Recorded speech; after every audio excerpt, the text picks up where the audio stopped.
evening's event.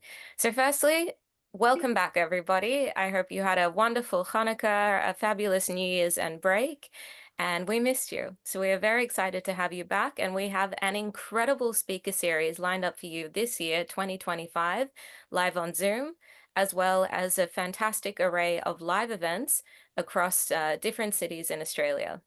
So thank you again for supporting us, for joining us, and for being here tonight. Tonight, we're talking about Israel's strategic issues in 2025 with Major General retired Yaakov Amidror. The Middle East is changing rapidly. What are the major security issues facing Israel this year in 2025? Major General retired Yaakov Amidror is a former IDF Major General and National Security Advisor of Israel. He was the head of the research department of Israeli military intelligence and is a wealth of knowledge on Israel and strategy and what is going on this year. We are so lucky to have him. A big thank you to our supporter, Greg Rosshandler, for organizing and helping us get this incredible guest tonight. Thank you very much, and please welcome Yaakov. Thank you for having me in Australia.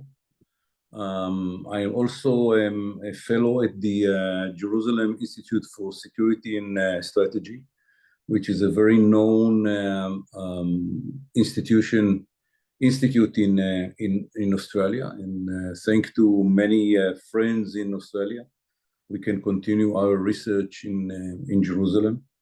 I want to begin with the war itself and then to move to the situation of what I see in the future. I think it's very important to look at the war from remote and to try to understand the big picture of the war. The war is a result of many elements, but one of the most important one is the ability of Iran to build around Israel a strategy of ring of fire.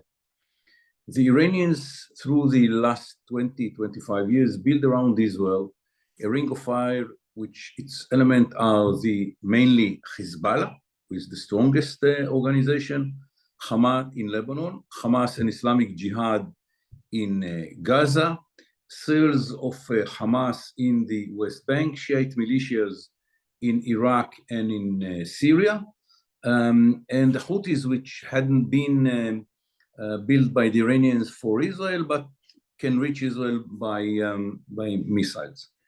The idea of the Iranians was that the ring of fire will put pressure around Israel, destroy Israel from its border. Israel will crumble in by the pressure of these proxies when Iran itself is far away, 1,500 kilometers away, not in any confrontation with Israel. The Iranians don't feel the war itself. They are far away. All the job will be done by the proxies around Israel. That was ended. That was ended because Israel succeeded to destroy Hamas, and Hamas military today is not a threat to Israel. No one asked the question of what Hamas reaction will be if Israel killed the Sinwar or someone else in Gaza. The only asset that the Hamas has today are the hostages, and they know it. And this is why the next stage of negotiations about releasing hostages will not be easy, because Hamas understand that this is the only asset that they have. In Hezbollah, the strongest organization, suffered a huge blow. All its leadership disappeared. The military forces suffered many casualties. A lot of its ability to launch missiles and rockets into Israel was destroyed by the Air Force in 24 hours. And most important than anything else, the bridge between Iran and Hezbollah was distracted, is not exist anymore. Syria, which was the important element of this bridge, led from Tehran to the Mediterranean, is now in the hands of the Sunnis, which are, their main enemy is Hezbollah, and the Iranians. So the ability of Iran to rebuild Hezbollah in the future by shipping materials through the land bridge going from Tehran to the Mediterranean does not exist. And the ability to provide Hezbollah with new weapon systems and so on and so forth not exist anymore. So the Hezbollah is now kind of a liability from the Iranian point of view, not an asset. And the Iranians found themselves in confrontation with Israel, direct confrontation, in which they launched more than 500 projectiles into Israel with very little damage, and Israel did it with very few projectiles with huge success, neutralizing the SA-300, which was the backbone of the anti-air defense system of the Iranians. So in a way, it's a different point of view, Middle East from the point of view of the Iranians and Israel and the axis which had been built by the Iranians in the last 25 years. And I think this is the main issue of today Middle East. There is another area in which we see the situation is different, is the West Bank, Judah and Samaria, in which Iran invested huge money and tried to smuggle in weapon systems, and they succeeded to build strong cells of Hamas inside the West Bank. And now, after the intensity, the war in Gaza is much less intensive because now we are implementing the release of the hostages first stage. So we are not fighting inside Gaza. In Lebanon, we have a ceasefire. We're still very active, but much less forces than in the past. And in Syria, it is a standstill situation in which we destroyed the hardware of the old Syrian army, so it will not be taken by the new regime in Damascus. And we moved the border between us and Syria 10 kilometers to the east, so our situation geographically is much better. We have now enough forces, and we can pay attention, more attention to what's going on in the West Bank, and there are at least two big operations now dealing with in the West Bank, dealing with the cells of Hamas and Islamic Jihad. But the situation now in Israel is we don't feel the war in the way that it was felt 6 months ago because of the less intensive situation in Gaza, in Lebanon, in Syria, and the most intensive part of the war now is against the cells of Hamas and Islamic Jihad in the West Bank. So this is the situation on the ground. What for the future? First of all, there are two huge question marks. One is outside the Middle East and one is in the Middle East. Outside the Middle East, that it is the new regime, the new administration in Washington. We don't know what will be the policy of this administration, what they have in mind about Iran, what they have in mind about the Middle East. Basically, it's more supportive administration.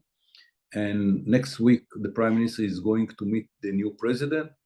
And probably after that, the situation will be much more clear for the government, what can be done and what cannot be done, and where there are areas of agreement with the Americans, where there are areas of disagreement with the Americans, and the government will be in a better position to decide, okay, what next, based on more information about what the Americans have in their mind about what next in the Middle East. The second big question mark is what will happen in Syria. It is administered. It is a new regime which came from within ISIS and Al Qaeda.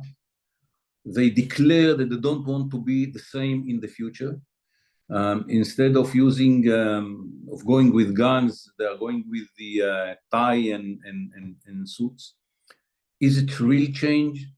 Is it just cover what they have in mind and just to build themselves and to embrace Syria and to convince countries to invest in Syria and so on and so forth. But at the end, what we will meet is a new generation of hostile Al-Qaeda and ISIS. We don't know. We have to wait. My recommendation was to, if it's possible, to have a dialogue with them under the table, if they don't want to do it on the table, but to have a dialogue to understand what they have in mind. And they will be judged not by what they are saying, but what they are doing. And there are many tests. One of them, by the way, a friend of mine said that the best test to see if they are serious or not is their attitude towards women. If they will let women in Syria to the secular, which is a secular, strong secular elements in to continue with their way of life of secular women, it means that they had been changed. If they will not let women to take their way of life, it means that everything is just a cover to an extreme view that will be revealed later on. So these are the two questions. We have 2 or 3 decisions to make. First of all, we decided that we are keeping the ceasefire in Lebanon and impose it with our forces whenever we see that the Lebanese army is not interfering. That's just 24 hours. We destroy little convoy of 2 cars moving explosions and missiles from one place to another in the biggest city in South Lebanon, Abatia, because the Lebanese army didn't stop it and let it and gave it the ability to move the weapon system from one place to another. So we are imposing the ceasefire with our forces without any flexibility. We don't have any reason to do the same mistake that we did in the past with Hezbollah, and we will not let Hezbollah to rebuild itself. How much forces will be needed for it, I don't know. Depends very much on what the Lebanese army will do, what the Lebanese new government will do, and what Hezbollah will do, of course. But this is the easy part of the decision making. There is another decision that we took, that the Houthis in Yemen, it's not our job to solve. From time to time, we will bomb there to show them that someone who is bombing Israel will have to get back what we think it should. But I think that this is a minor problem that probably will be ended parallel to what is going on in Gaza, and it will be resumed by the Houthis in Yemen. We are not in a position to solve it. It's 2,000 kilometers from Israel. It's too far. The world will have to deal with it, not us. The 2 main issues which remain on the table, and we will have to make tough decisions about. First is Gaza. We didn't finish the job in Gaza. We need time. And the best situation for us is to release all the hostages and then to resume the war in Gaza. How can it be done? If all it can be done, I'm not sure. What the world will say, what the Americans will say, what we will have to make decisions inside Israel to resume war in Gaza and to lose soldiers every day, and mute yourself, and to lose soldiers every day in the war, which is about totally destroy of Hamas. After Hamas is not a threat to Israel, is inside Israel. It's an issue which we will have to face, to combine the need to release the hostages with the need to destroy Hamas completely. This is one decision that we have to face in the future, and we have to decide what to do. The second one is about Iran. Iran remains the main threat to Israel in the future. The Iranians are going ahead with the nuclear project. The Iranians have the ability to reach Israel by long-range missiles. They are producing more missiles and better missiles and we will have to decide what to do. Here, the point of view of the Americans is very important. To understand what the Americans have in mind is very important for our decision makers. And I think that after the meeting of next week, it should be part of the discussions here in Israel. So if you look around Israel, we will continue what we are doing in the West Bank. We'll continue to keep the ceasefire and to enforce it by the IDF. We will wait to learn about the situation in Syria. I don't know what will happen with the new regime. We will have to understand the American position and to decide about Iran. But these are the threats around Israel. But there is here a huge opportunity to change the Middle East. If the Americans succeed to bring the Saudis into the scene and to broaden the Abraham Accord by the Saudis will come in somehow. That might be a huge opportunity to change the Middle East. How that will be combined with what should be done in Iran and Gaza, and how the Palestinian issue will be part of the issues that should be dealt, because for the Saudis it's very important that it will be seen that they did something for the Palestinians. All that is very complicated, but it has a huge opportunity to have to make a big change in the Middle East for the better. And I know that this is the dream of the Americans, how they plan to implement it, to achieve it, and to bring all these parts of the puzzle together under the same frame, under the American umbrella, into a full nice picture. It's a good question, but we have to remember all the time it's not just the threats around Israel, the success of Israel in this war, and mainly the success of Israel to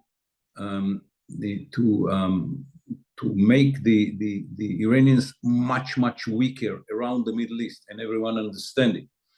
Everyone is laughing to the remains of Hezbollah and to the new leadership of Hezbollah, because it is not the same level of threat, and the Lebanese are saying it publicly. It's a good situation to change the Middle East for the better after the success of Israel to reduce the threat of Iran all around the Middle East. And this is the situation, and I'm more than happy to get whatever questions you have. One word about the hostages.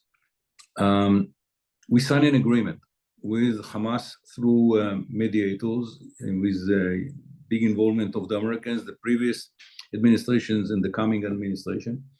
It's a very bad agreement. It's a very bad agreement.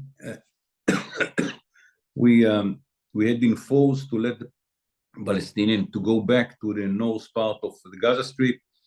The monitoring of their movement is not so sophisticated. Probably they will have time and opportunity to rebuild part of their capabilities. It's true that we killed probably 50 or even 70% of what they had, but still they will be there for the length of the next negotiation time. Slowly we are getting part of the hostages, mainly women up till now. And it's very important for the morale of the Israelis, and it is an obligation that the country, the state has towards its citizen, which had been kidnapped from their houses or from the places in which they had been as part of the military organization along the border with Gaza. The next stage is about soldiers and men. It will be, as I said, much more complicated. But again, it's very hard to see a government in Israel which will be ready to give up. Depends very much on the demands of the other side. That for us, morally, and for the resilience of the society in Israel, it's very important to release as many as possible in the first stage and to negotiate about the second one. When it will begin, I don't know. How long it will take, I don't know. Here, and Hamas understand that this is the only asset that they have, and they will to give up this asset. They will ask for a huge price. I don't know what will be the price, and if the government and the people in Israel will be ready to pay. So this is about the hostages. It's very, very delicate, sensitive nerve within the Israeli society. And I hope that we will find a solution that will satisfy the majority of the people in Israel, for sure, not all of them. This is about the hostages, which is now the center of what we are expecting every day. Probably tomorrow will be another 3 will be released, and in Saturday another 3. And now I'm open to questions. Thank you very much. Before we go to questions, and I'll remind everybody, if you have a question, you can use the raise hand icon at the bottom of the screen. We'll go to our CEO, Robert Gregory, for a quick update. Thank you, Tanil, and thank you, General, for a very informative talk. I think everyone learned a lot. So I'll just give a quick update while everyone's listening. Next week, we will have Itamar Marcus from Palestinian Media Watch on the very important topic of October 7 and fake news. I also want to remind everyone to obviously please support AJA, and I know for 2025 a lot of people have been renewing their membership. So if you have not done that yet, there will be a link. Make sure your membership's up to date. Become a member if you are not a member yet. And there are some other events coming up that I just want to quickly mention. We have Melanie Phillips coming to Australia. We are holding several events, a large event in Melbourne, a large event in Brisbane. They're both almost sold out. There are a few tickets left. So if you haven't booked yet and you want to attend, make sure you, after this event, quickly book. You can find the link. It'll be on AJA social media or in the AJA email list. Make sure you book Melanie Phillips, Melbourne and Brisbane. Now, before we go to questions, I just want to ask a question of the General. We see a lot, always like to talk about this, the rise of the Muslim Brotherhood, governments like Qatar, Turkey. Do you have any comments about what the future might hold in regards to radical Sunni Islam? Look, the Muslim Brotherhood was established in Egypt almost 100 years ago, 1928, if I'm not mistaken. This is a strong movement within the Sunni majority community of the Islam. 85% of the Muslim world are Sunnis. It is not going to disappear. The Muslim Brotherhood has a different approach to the future than the other extreme movement like Al-Qaeda and ISIS, but the source of the ideology is the same. The slogan of the Muslim Brotherhood is Islam wal Hal. Islam is the solution. They are fighting which kind of Islam, and they're ready to kill each other in this argument about which Islam. But the basis is clear. Islam is the solution for all the problems of the Muslim world, and it should be control the Ummah, the community of the Muslims. The Muslim Brotherhood does not respect borders within the Ummah, and the whole Muslim world is one, in which the ideology that should be leading it's the Muslim Brotherhood approach. But unlike ISIS and Al-Qaeda, they have passion. And they are working very hard on what they call da'wah. It's the support all the civilian life, the everyday life of the Muslim community. They have kindergartens and mosques and health system and charity system, which is very strong. And by that, they are buying the hearts and the minds of the community. And then only then they are ready to move to the next stage. They had been very strong in Egypt. In the only open elections which took part in Egypt, they won. 54% of the voters voted for Muslim Brotherhood movement, which was part of the election race inside Egypt. The generals understood that where it is going to, so after war, they made the counter-revolution and they took back the control of Egypt. But in the open elections, the Muslim Brotherhood movement won 54%.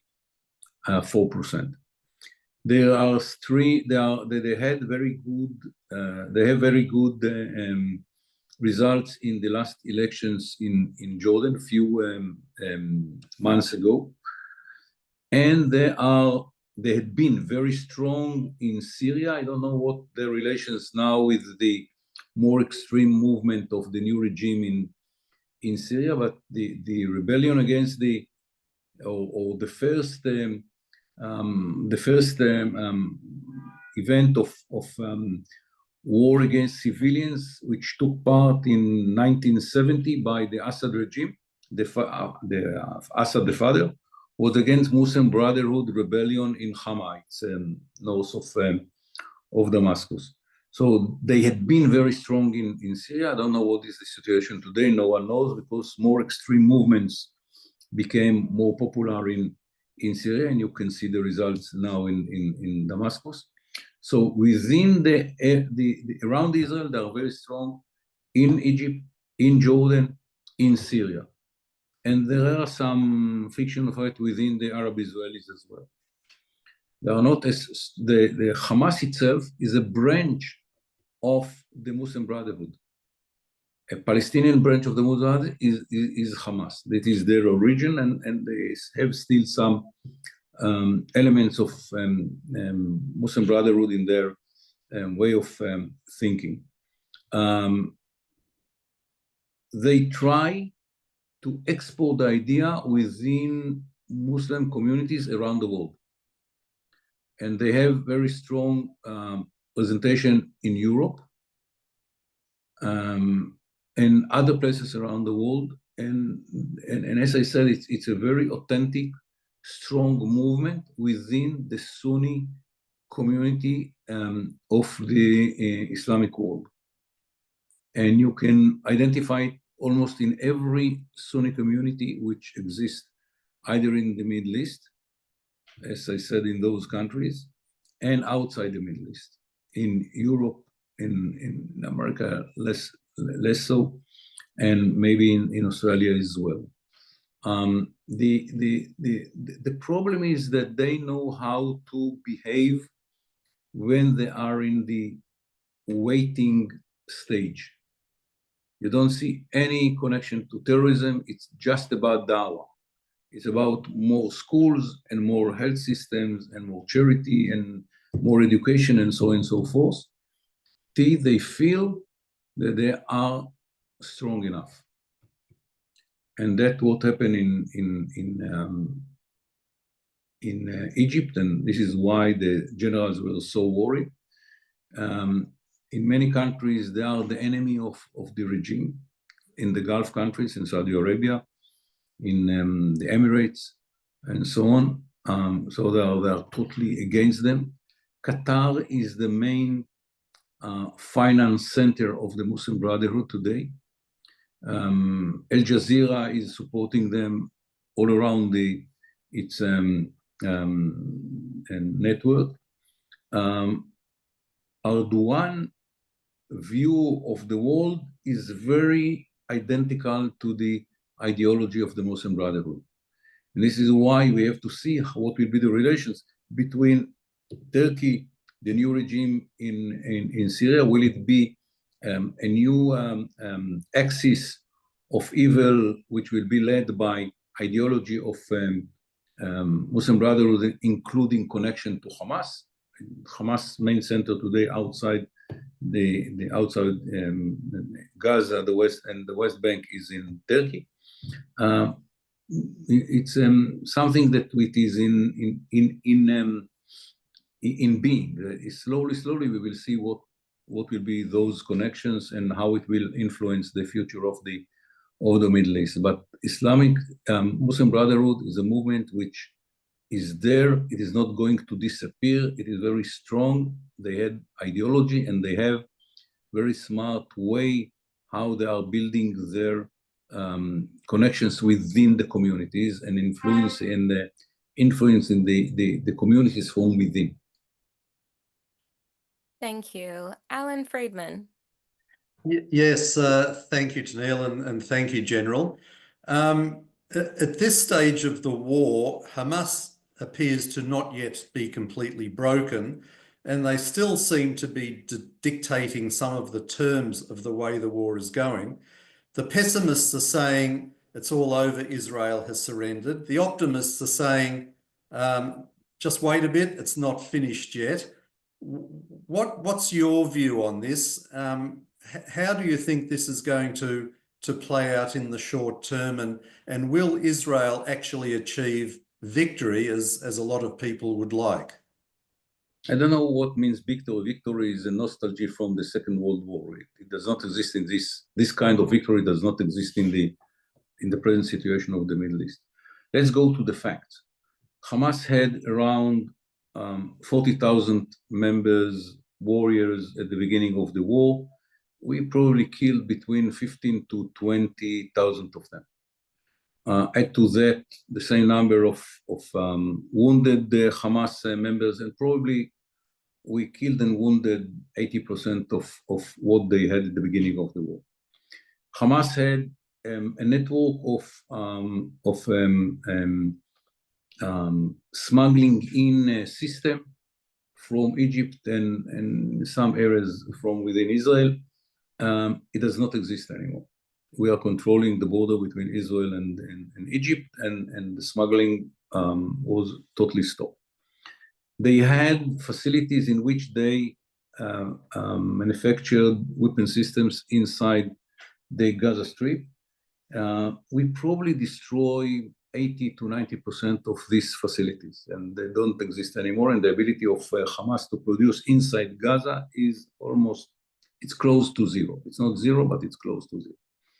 They had around 10 or 15,000 missiles and rockets to prepare before the war to launch into Israel. They succeeded to launch probably 5,000 or even 8,000 of them.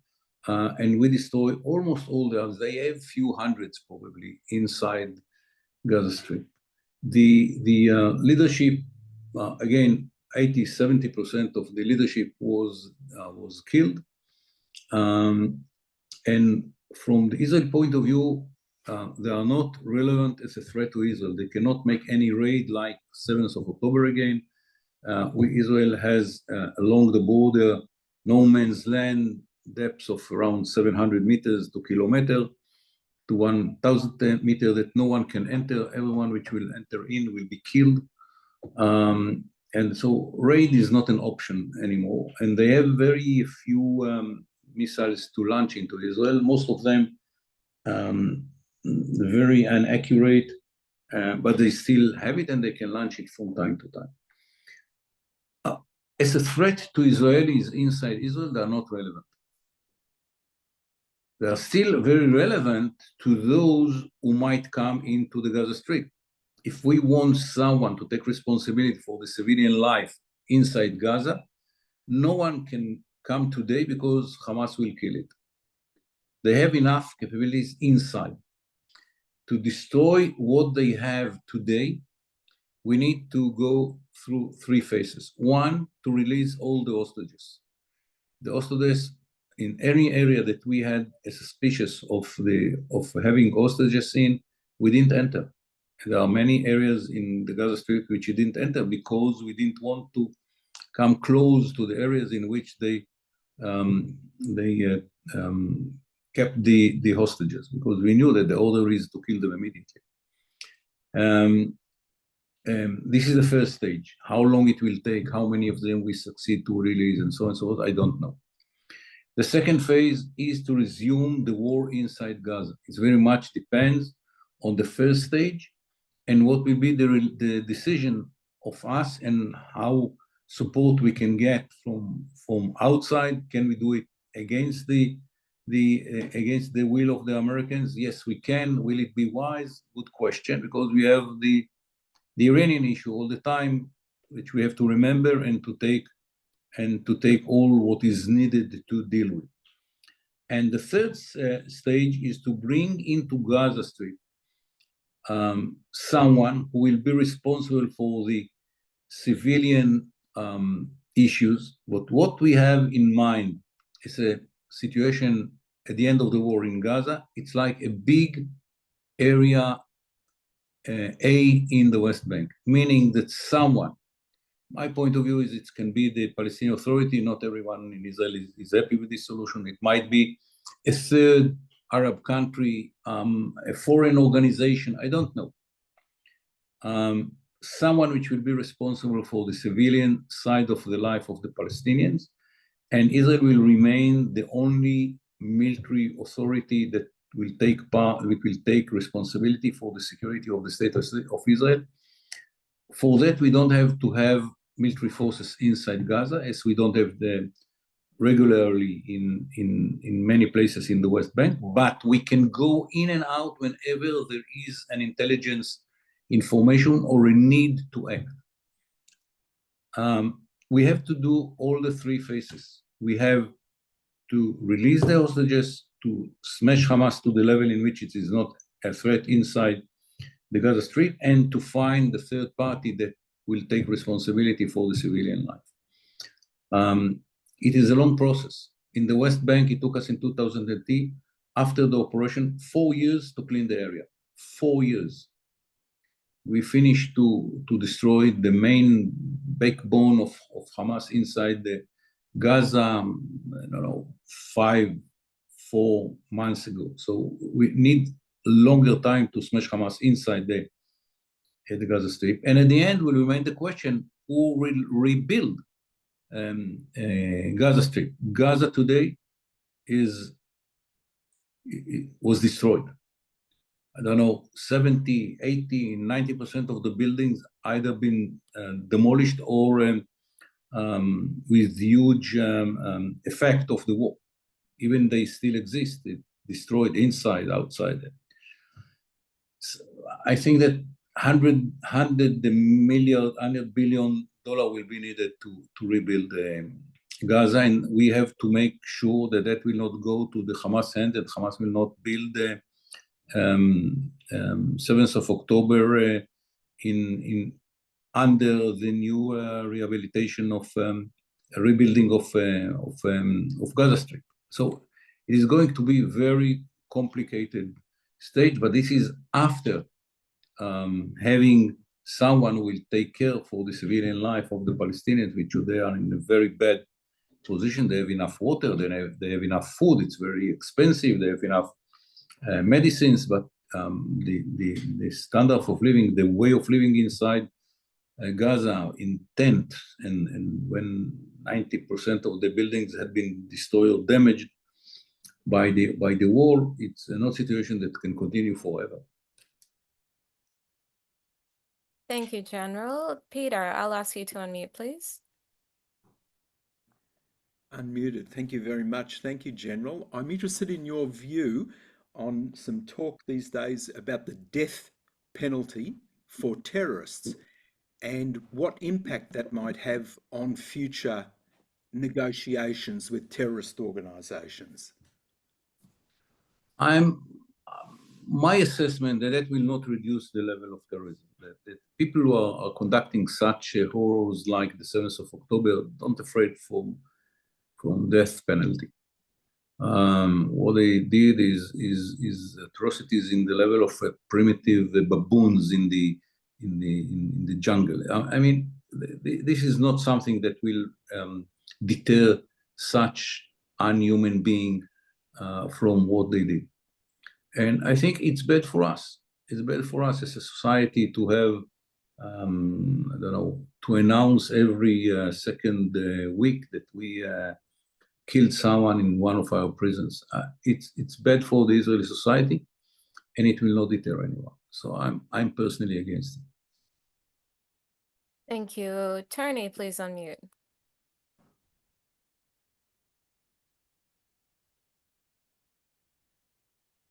Thank you for your interesting talk. I was wondering whether or not Turkey provides an immediate threat in the Syria situation or longer term. This is one of the questions, Marx, that I mentioned. We have to see what will happen, what will be built between Damascus and Ankara, how far the new regime in Damascus will be ready to change its character. They came from Al Qaeda and ISIS. They had been supported by the Turks during all these years. Erdogan's view about Israel is known. His ideology is the same as the Muslim Brotherhood. How far the Turks will be ready to go with direct confrontation with Israel is unknown. We understand that we have to put more attention, probably to build better intelligence and to prepare ourselves for a different situation. I'm not sure that it is the interest of Turkey to be in direct confrontation with Israel. They know how strong is Israel. They see the results of the confrontation between us and Iran in Lebanon and in Iran itself. I'm not sure that this is what the Turks will be ready, risks that they will be ready to take, but I might be mistaken. So Israel should prepare itself by having better intelligence, and at the moment, nothing should be done more than we did in the Golan Heights. But what we have to do is to prepare ourselves mentally and professionally to a different situation. I don't think today we have an interest to increase the tension between us and Turkey. What was said about the preparations of the IDF and the understanding of the Middle East, of the IDF that it might be prepared, is enough for the moment. Thank you, General. We'll go live now to Brisbane to one of our supporters. Ashley, would you like to unmute? Yeah, good evening, General. Thank you. I was just wondering, is the political system in Lebanon stabilising with Joseph as the new president there after the vacuum in recent times? The Lebanese politics build on the constitution, which was had been written many years ago, and it divided the country. The prime minister can be only a Christian. A Sunni. The president can be only a Christian. The head of the parliament can be only a Shiite. So it is divided the country between the different sects. The problem is that statistically it's not the same sect that had been 80 years ago. It's different. The Christians are less than they had been. The Shiites are much more than they had been, and so on and so forth. So, but up till now, it works with one remark that I have to make. Hezbollah is the strongest movement in Lebanon. It's stronger than the Lebanese army itself. So whenever there was an argument about who should be elected and so on and so forth, for 2 years, they didn't let to elect the president. And now, when they are much weaker because of the war, because the results of the war, there hadn't been other choice. They didn't have any other choice but to agree that General Aoun will be the president after 2 years without a president, and it frees the process in Lebanon, because without the signature of a president, almost nothing can be done. So in this election of the prime minister and the president, you can see the results of the war in action. They are much weaker, and they had to adapt themselves and to agree to people that they didn't agree that will be elected a few years ago. So how far that will take Lebanon ahead, I don't know. When and how that will be kind of translated into a change inside Lebanon, it's a good question that no one has an answer. Hezbollah tries to demonstrate strengths. They made many demonstrations to show that they are still strong, but no question that they are much weaker, and every Lebanese understands it. How far the Lebanese other sects will be ready to take it and to confront Hezbollah? Good question. No one knows. By the way, I think that here the Americans and the French and Saudi money can make the difference. If the Saudis will be ready to invest, the French will to give it the backing inside Lebanon, and the Americans to put pressure on others not to interfere or to let the Lebanese to do what is needed to do. That might may make the difference, but I'm not sure that all the three that I mentioned will be ready to do what is needed to do. Thank you. Jeff, please unmute. Shalom, General. You mentioned earlier that you are contemplating that Iran has effectively been destroyed, or a bridge has been destroyed, and you're also contemplating that you couldn't be sure of Trump's attitude with respect to Iran. But it seems to me it's evidential and evincive through the auspices of the 2,000-pound bunker busters being delivered to Israel. It seems to answer the 4 big W questions: who, what, when, where, or why. Do you agree? That what? Sorry, I don't hear you. I don't hear you. I don't hear you. Oh, I'm sorry. I start again. You were contemplating Trump and Iran, and you weren't sure as to the attitude of Trump with respect to its attitude on Israel and how Trump will behave. But it seems to me it's evidential and evincive that sooner or later the consequence of the 2,000-pound bunker busters being delivered to Israel will have a manifestation, and the 5 big W questions will be answered: who, what, when, where, or why. What is the question? I didn't understand. I understood your what you said, but I don't understand what you said. And mute yourself. And you're mute. Just You are mute. I think in the interest of time, Jeff, we might take that one if you want to pop that in the chat, and General can answer that in another time. We'll go to Anne, please. Unmute. Sorry. Hi, everyone. Welcome to 2025. So right off the bat, I'm just going to ask a question from Piers Morgan. Do you think there's a future in Gaza with Hamas remaining in power? He asked Miriam this question, and then she just went off on a racist tangent. And with Iran and possibly UNRWA still supporting Hamas, even to this day, and Hamas killing their own civilians, Palestinians, I really do have to ask a question. Where is this all going to lead? I think that if someone, and it's not our duty, if someone wants to have in Gaza different situation in which citizens of Gaza can flourish, can build a real society with real economy, Hamas should be destroyed totally, and someone else will have to take responsibility for the Gaza Strip. Under Hamas, if it's not tomorrow, it will be the day after tomorrow.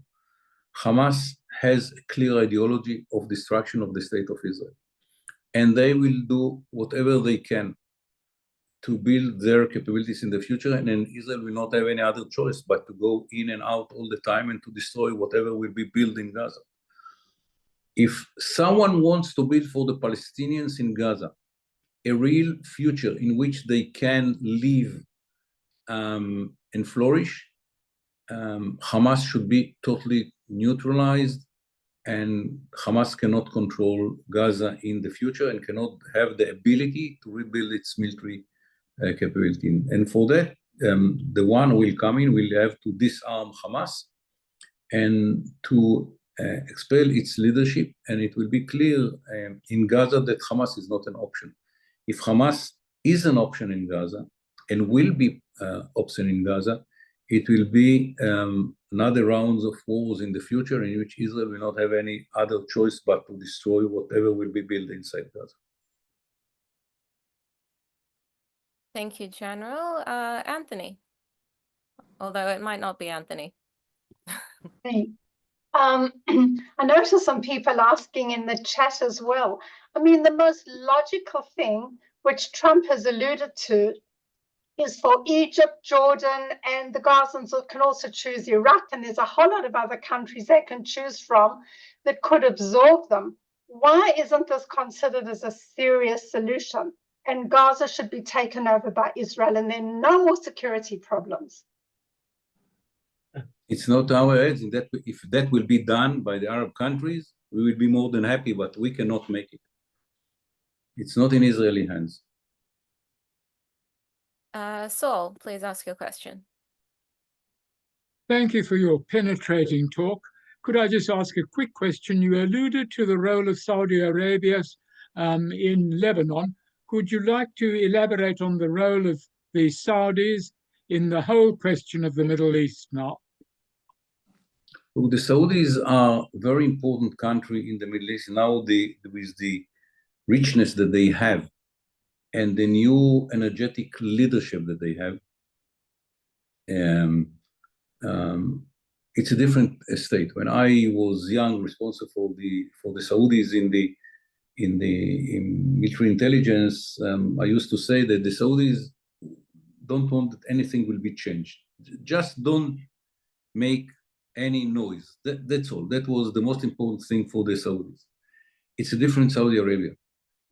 And the Saudis understand that if they want to change their own society, and if they want to live in a different Middle East in which they can use the money that they have to build a better future for their own people, and this is what declared by the next ruler of Saudi Arabia,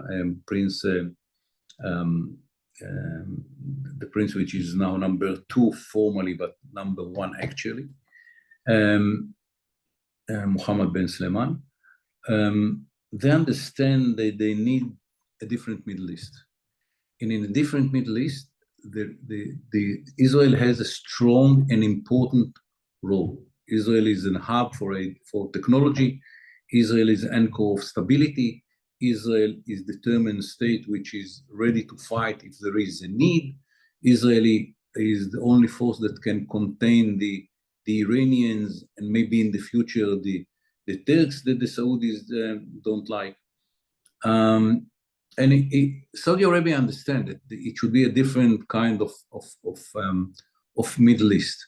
How far they will be ready to go and to be active, it's a good question that I don't have an answer to, because they have to move from one mood of the past in which they were not ready to take risks. They had been involved with the ruling family of Lebanon, in the past with Assad the father. They had connections and they tried to influence, but they probably were not ready to take risks. And how far they're ready to go now, it's a good question. I think here the American attitude towards Saudi Arabia will be very important. They need to feel that the safety net of America is helping them to make the decisions.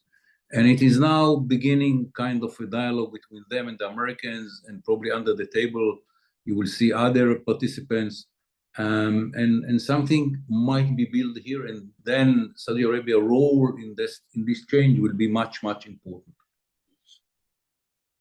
But I mentioned Saudi Arabia relating to Lebanon because in the past, they had a role in Lebanon. They supported the Hariri family, which was a leading element within the Sunni sect, and they tried to shape Lebanon in a way. But the minute it became very problematic, they retreated and were not ready to take risks. Thank you, General. We are almost out of time. I'm so sorry for everyone we didn't get to. So just before we finish off for the evening, what are your final thoughts and what would you like to leave us with for tonight? I think that it should be remembered that Israel, which faced a huge surprise in the 7th of October, came out of it with fantastic success in the military side, both in Lebanon against Hezbollah and in Gaza against the Hamas. We have to deal with Iran. We made the first step, and it was a good one, but it is probably surely not enough. And the Middle East is now in transformation stage, based on the fact that Israel succeeded to weakening Iran and new administration in Washington and new regime in Syria and different situation geographically between Turkey and Israel. All these question marks should be answered, but the result of the war are much, much better than can be expected after the big surprise and the failure of the system during the 7th of October. Thank you so much, General. I'd like to remind everybody that these important updates have been recorded. They will be available on our YouTube channel, and the recording will be replayed on J-Air tomorrow for everybody to tune in. It has been an absolute pleasure to have you on tonight on such an important discussion. It is so important that we stay knowledgeable, that we stay updated on the situation, and that we stay on the front line of information at all times.